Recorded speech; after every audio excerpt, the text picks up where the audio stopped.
To je veľmi samotné. Ťažký život. To sa ťažko rozpráva.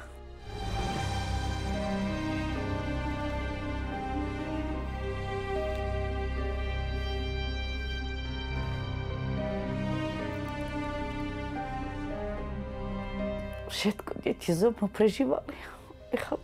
Zimu. Ale som to jak dala.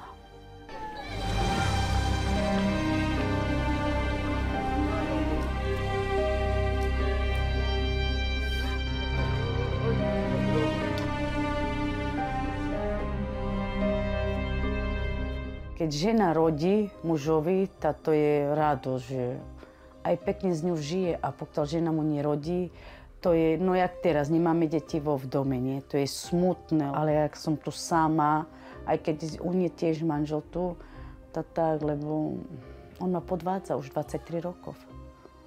Aj so druhou má deti.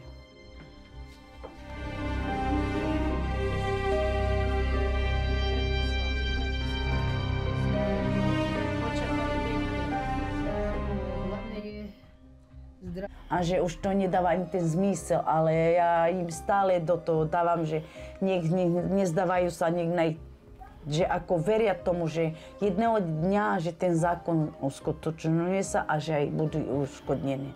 A my veríme, a keď sme začali začiatok, dokončíme aj